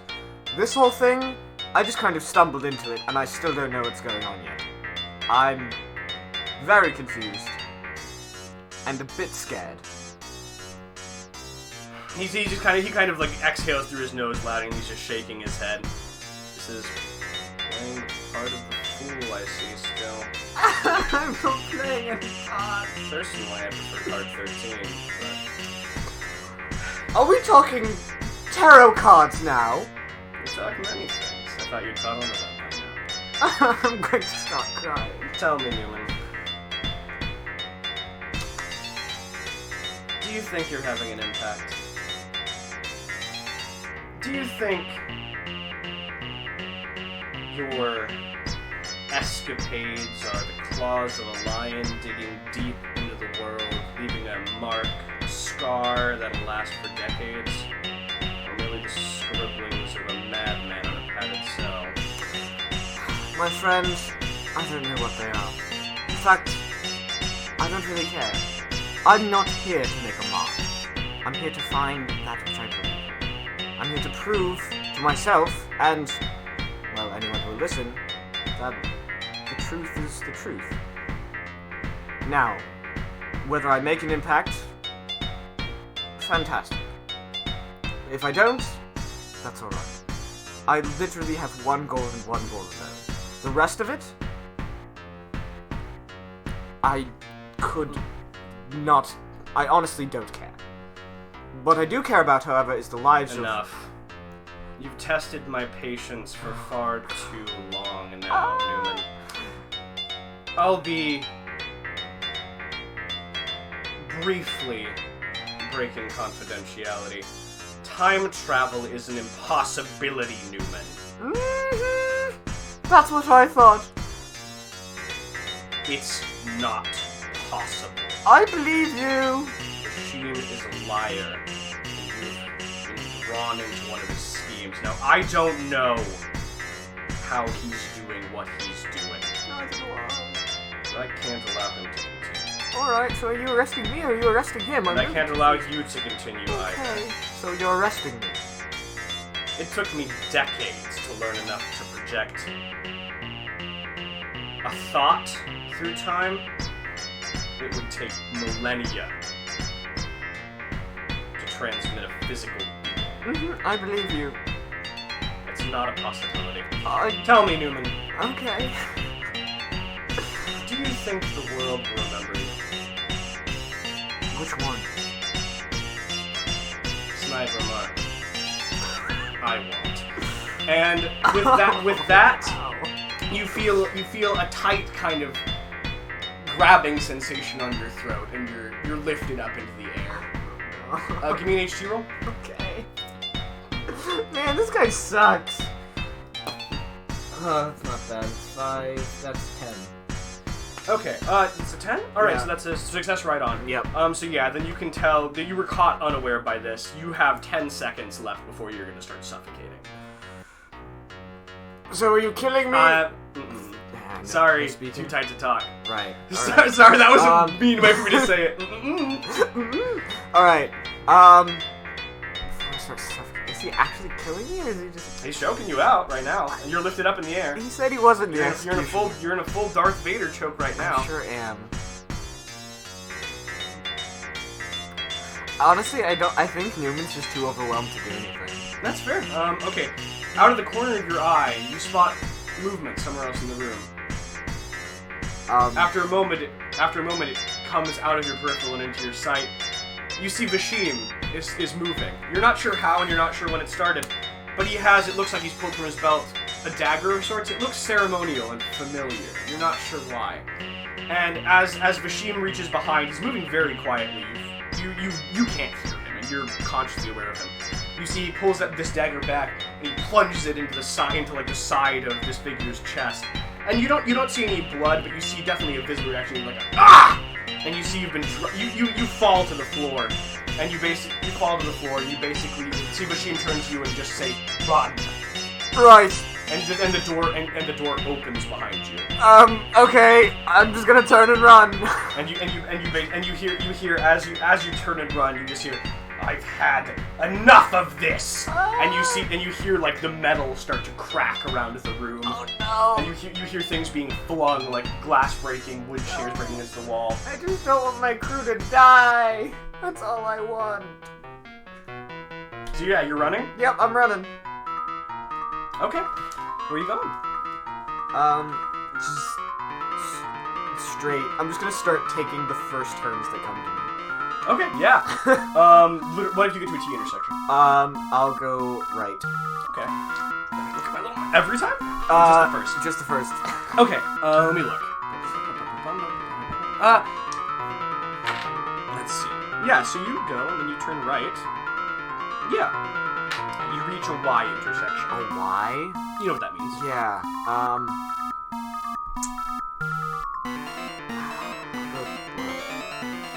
Alright, you go left. Alright, so you arrive at what it looks like you've arrived at basically another one of the crew quarters.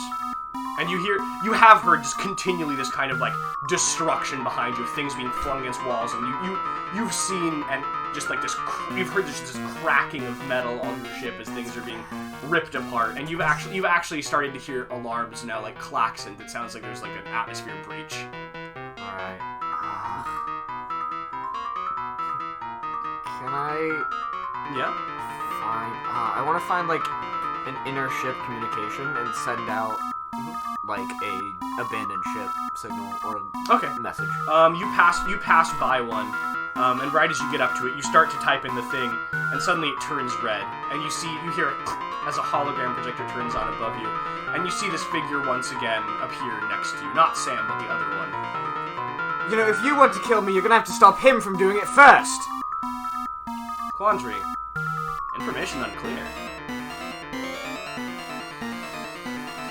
The ship is being destroyed from the inside out. You're going to fail your objective if you don't stop it. Quandary clarified. Failure of primary objective. Unacceptable. Third objective. Added. Preliminary.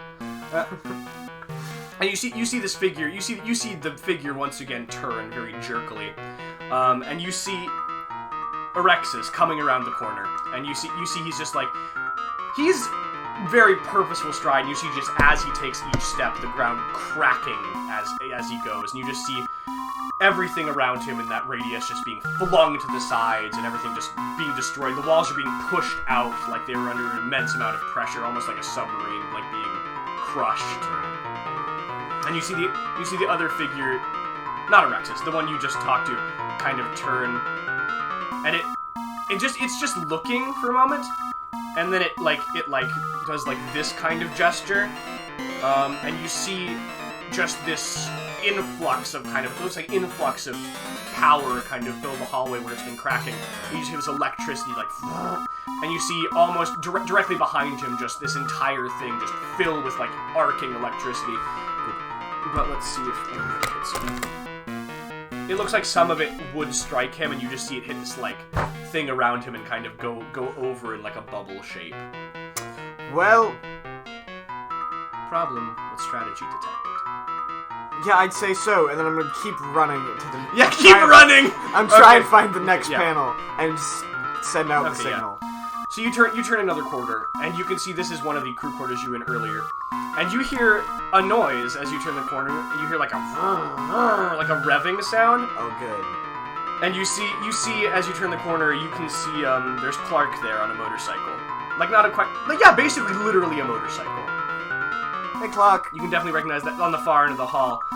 And they basically you hear they start coming down the hallway, and as they pass by you, they've reached like a pretty fast speed, and they just say, "Go!" Why are you going that way? That's death. Stalling for time. Don't die. They're still moving. That's an order. You're still running? Yeah, I'm still running. Okay, so you reach the end of this hallway.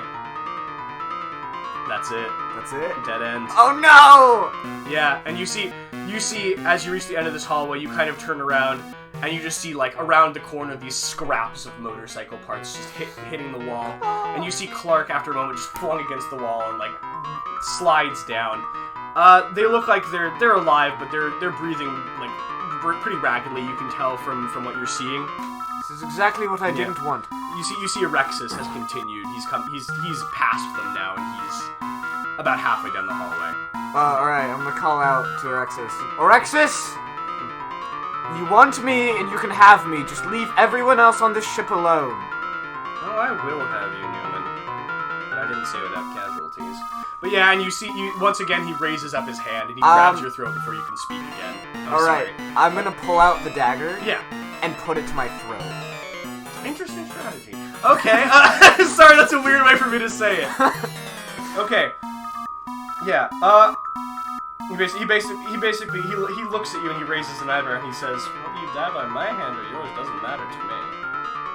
And after you hear behind you, not behind you, sorry. You hear in front of you. You can see kind of like Clark turns her head, and you just hear, "You need to jump, Newman, and you have to do it now." I can't talk. No. Would you like to try? Yeah, I guess. Okay. Make a will roll for me. I'm gonna roll a critical. With a secret minus. I'm gonna roll a critical fail and die. I'm gonna be atomized across space and time. That's not bad. Damn! 6, 7, 8. That's not bad. You feel almost like in the back of your head, you feel like a spark kind of feeling, and you almost like you hearing like TV static for a moment, but it fades back away, and it looks like nothing's happened. And after a moment, you hear a very soft, almost familiar voice kind of in the back of your head just saying, "Let go, trust us." Don't like us. Alright, I'll trust you. Okay, give me another will roll. Right. That's 5, 6, 7, 8, 9. Alright. Okay. So, as you hear the voice say, "Let go," you get this feeling kind of all coursing through your body. You feel the sigils on your hand start to glow again, this burning sensation. You see this blue glow fill your vision as an aura emanating from you, and you slowly recede to the ground. Orexis is yelling, "No! What are you doing? Stop!" I don't know. You see this blue sphere start to envelop your body as you're lifted into the air once again.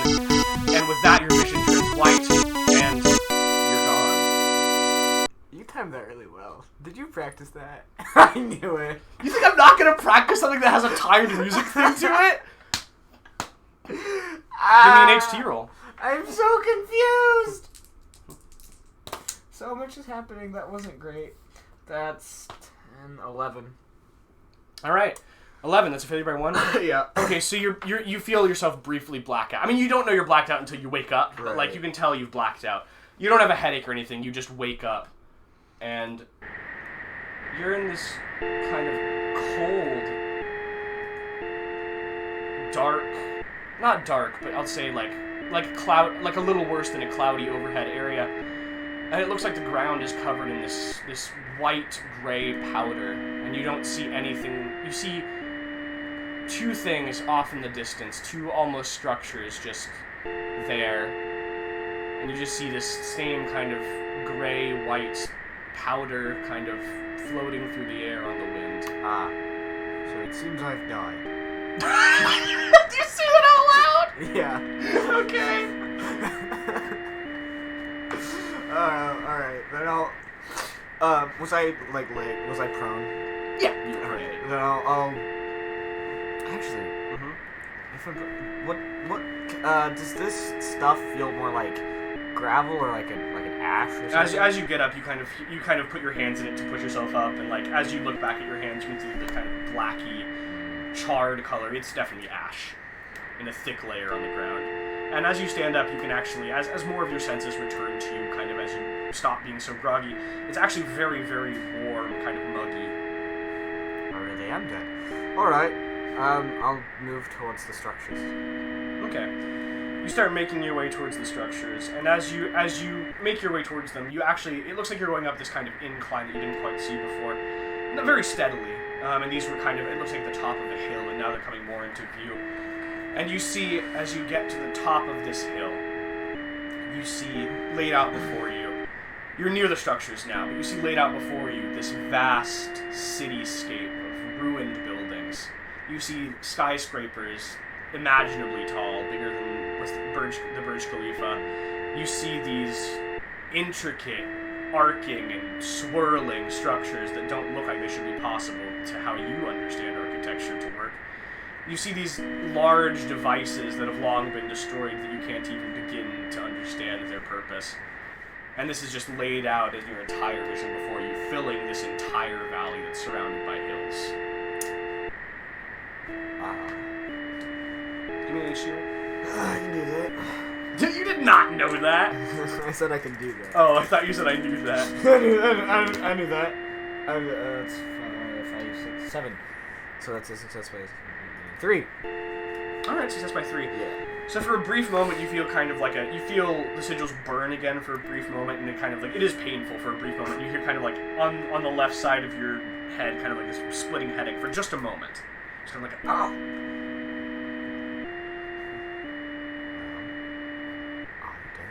That.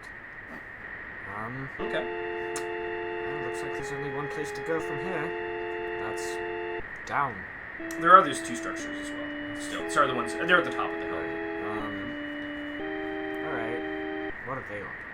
Okay, so one of them, as you've gotten closer, actually, it looks less like a structure and more like it looks like a pretty large sign. Not like an electrical one. This one actually is like a physical sign.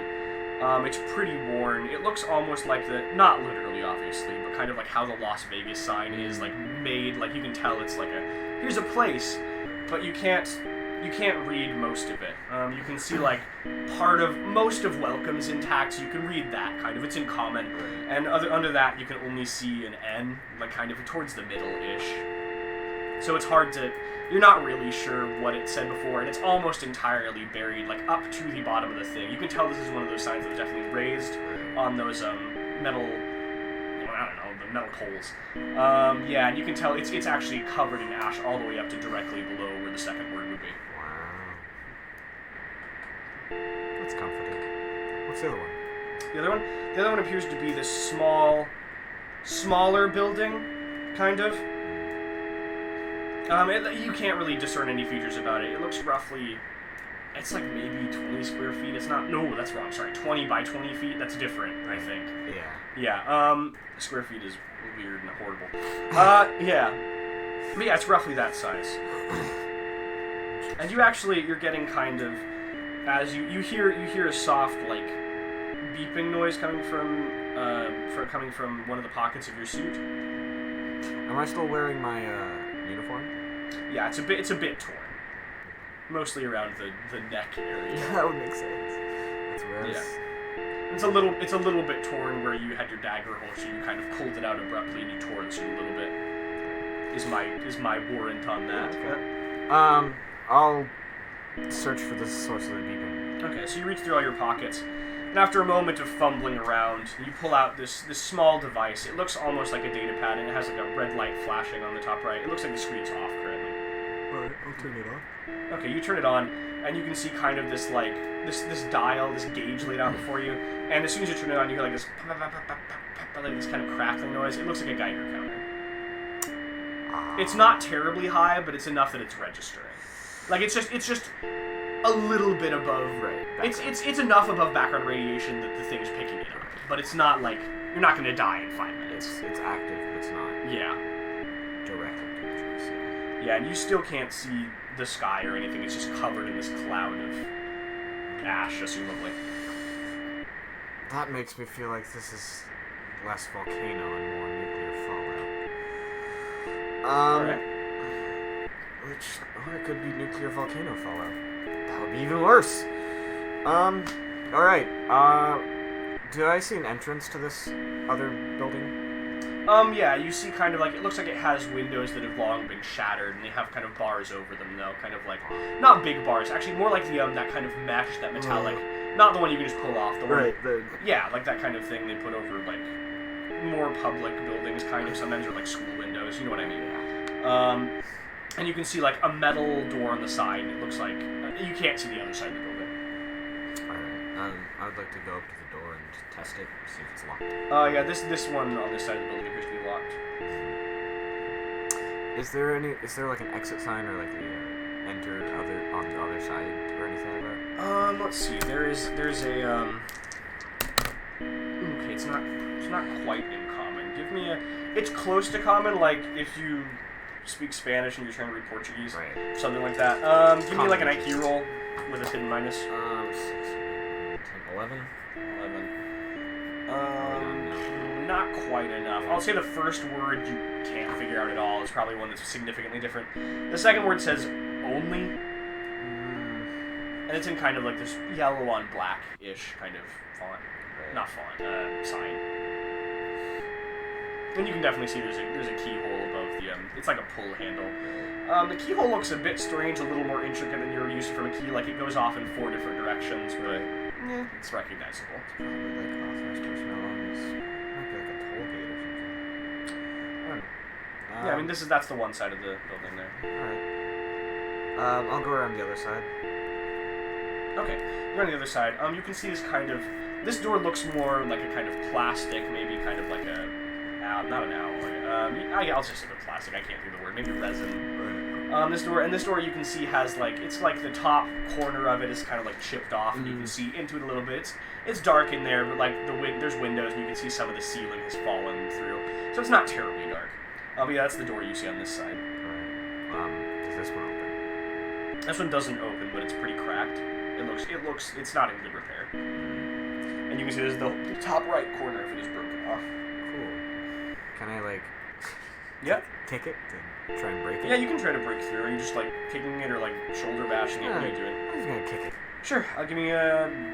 you don't need to roll to hit the door. Give me a damage roll. 1d minus 2. Nothing. What'd you roll? I rolled a 1. Okay, that's a minimum 1 damage. You hit it, and you see in the top corner a little bit more chips off, kind of like how drywall chips off. And one of the cracks gets a tiny bit bigger. It looks like this is definitely doable, just if you kick better, or if you try a little bit longer. From what I can see into the building, is there anything particularly interesting in there? You can't see most of it. No, okay. So there could be, you can just see a wall from where you're looking. You can see a wall. It looks like there's a partition next to the door, kind of, so you can't see into the rest. From what you can see inside. What color is the wall, and or is there anything on the wall? The walls are kind of this, it looks like at one time they were maybe a white or a gray. They're kind of faded now to this yellowish kind of beige. They're, I'd say, roughly recognizable as like maybe tiled. You can see there's like, the floor is just solid metal, and the walls are maybe tiled. The ceiling looks like it was like a kind of like roof tiled thing with wood support beams, and you can see a lot of those have fallen in now and are on the floor from where you can see. This feels very official building. Yeah, I'll give the door another. Okay. kick. That's better. That's 6. Whoa, 6, nice. Minus 2, you said? So. Yeah. You kick the door pretty solidly, and your foot, you hear like a crunch almost as your foot like kind of goes through the door there, and another big crack forms kind of all along the edge of it. It looks like you could probably, it's not just falling off, but you could probably just pull this off now. You've kind of, I'll say, serrated it. Right. Alright, I'll do that. Alright, Okay. times 2. Get the door off. Oh, yeah, sorry, I'll give you another damage. Or not damage, strength, just strength. That is good. 9, so success by 1, that's definitely enough. So you kind of put your hands on this top corner where it's broken already, and you just kind of pull down, and you hear like this kind of like the crunching as it pulls off the thing. And you pulled off this pretty big chunk. Basically, there's like a foot at the bottom, but other than that, the whole right side of the door is basically peeled off. So it's kind of like plexiglass. Right? Almost, yeah. It feels kind of like that. It's not see-through, but that kind of material. Right, yeah. Kind of a plastic kind of resin-ish. I'll step over what remains. Okay, you step over what remains. Yeah, you can see as you come in, definitely. It looks like almost the entire roof has fallen in, which is probably why it's not just pitch black in here, especially with how kind of dark and muggy it is outside. It's definitely visible light. It is just a little bit worse than overcast. But yeah, you step through and you can see there's definitely tiles, and the floor kind of clanks beneath your feet.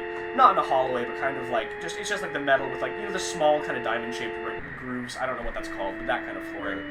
And as you turn the corner into the partition, you see what looks like on the far wall, kind of behind another partition, you see something. It looks like this partition is only, it starts about a foot up from the floor, and you see there's another kind of like corner around on the right side of the thing. On the left side, you see what looks like a bunch of stalls. On the right side, you see urinals. Yeah, there's something. Alright, all the stalls are closed, and there's something around the far wall partition. Now this feels like a horror game. Okay. It's a very small building with no roof. It's hard to be trapped in here. Yeah, that doesn't mean something can't grab you and kill you. That could happen at any point in life. That's true, but the setting feels more horror. That's fair.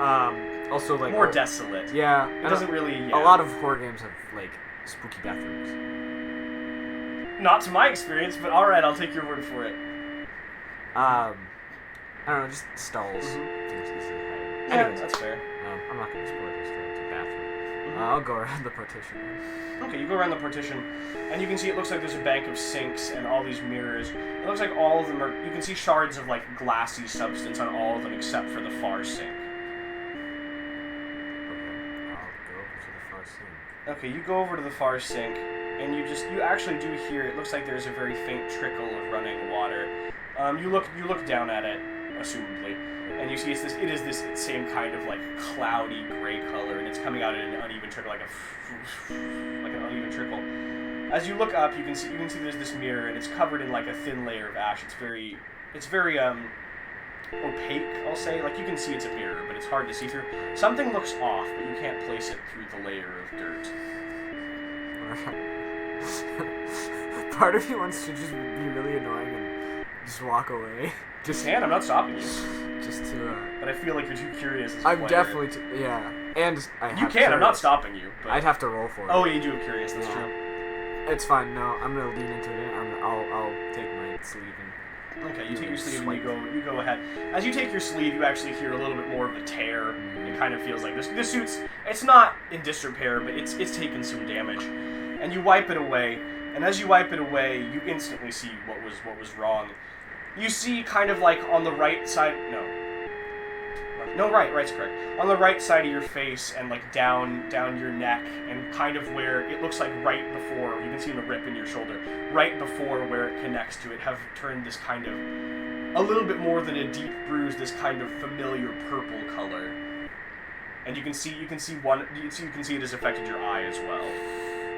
Your iris has turned this purple color with like this black surrounding where your I don't remember what that part of your eye is called, sclera. I don't know. Yeah. You know what I mean. Yeah. I thought it was scleral shell. That's not it. But yeah, and that's what you see. On the right side, the one. Okay, that's where I lost the arm. Mhm. How does my? You said it. So it like travels down my neck. Yeah, kind of. It's like it starts around like your mid forehead, and it's kind of uneven, patchy, kind of like how a scar or a birthmark looks. Right. Not like in tone, but like in pattern. Yeah. Can I take off the top of my uniform? Yes, definitely. It's a separate shirt. Yeah. expect. Okay, yeah. It looks like it definitely starts. You can see where the kind of, you can't quite see because it's got synth skin, but you know where the cybernetic arm roughly starts, and it looks like it only starts at the portion of real flesh there. The rest of your arm looks normal, like the plastic skin. That I do not like. All right, I'll put my shirt back on and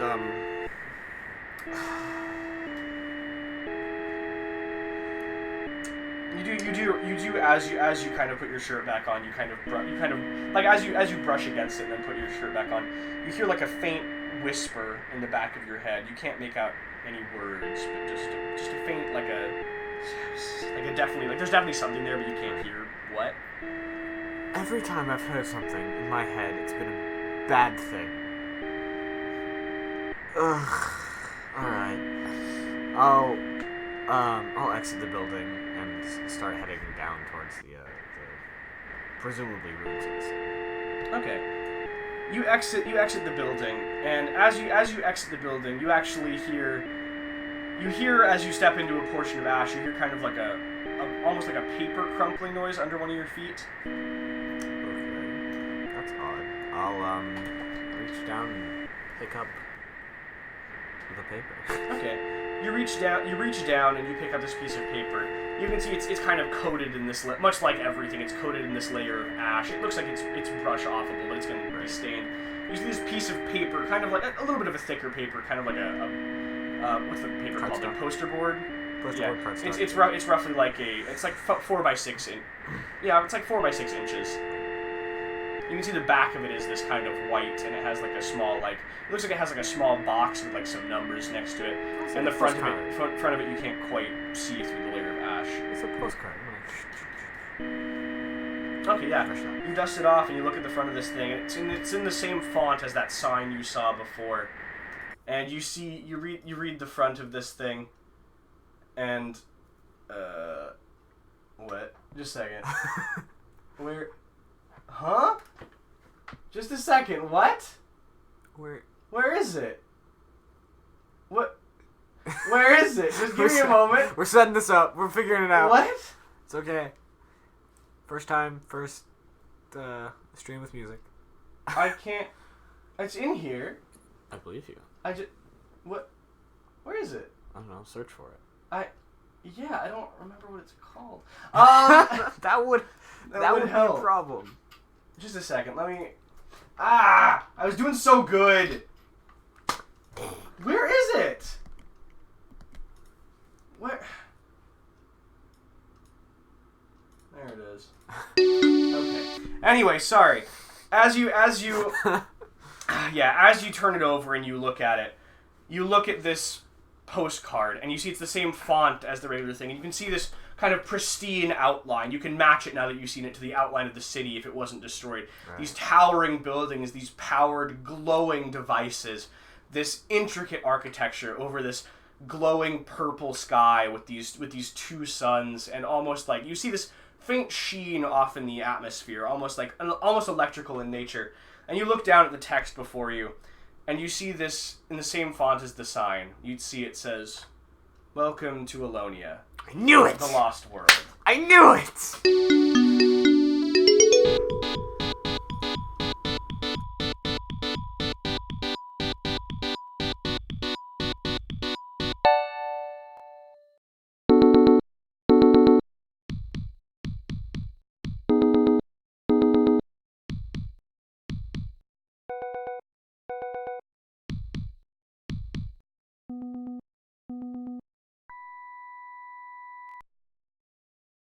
Alright.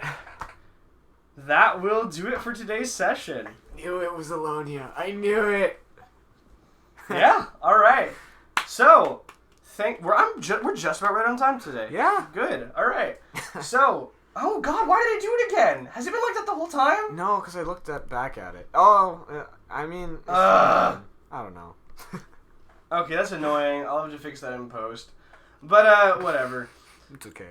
I mean, actually, people who are just listening, it literally doesn't matter, too. It's just our logo wasn't up, so it was just my background on my computer, which isn't ideal. Yeah. Everyone, thank you for joining us today. As always, if you enjoy hearing us, like and subscribe and maybe comment so we can grow our audience. The more audience we have, the more audience participation there is for you who listen live. The more friends you can talk about it with, if that's something you do. Yeah. If there's somebody you think would be interested who you know, go ahead and refer them. We love all the audience we can get, and until we get to an unmanageable size, if ever, we would love to interact with you guys in the chat as we go. Yeah. You got anything to say? Follow our social medias. We're on Instagram, Twitter, Tumblr. No, I don't acknowledge that one. It's necessity. It's not want. I think that's all of them. Yeah, that's all of them. Uh, We're on Stitcher and YouTube, yeah. obviously. If you're listening to one of those, you know that. Yeah. Oh, I mean, we do technically have a Facebook page, but I've never posted on it. I didn't know we have that one. We had to, because Instagram. Oh, okay, sure. But, yeah, if you can find that and follow it, you can. And maybe if people follow it, I'll start posting on it. Yeah. So I hope you guys enjoyed today's session. We had a little bit of a higher production value. If you guys enjoyed the music and everything, let us know and we'll keep doing it. If it was horrible, also let us know. Yes. And we'll stop. But yeah, other than that, thank you for joining us today, and we hope to see you next time on Roll Out of Bed. Bye. Bye.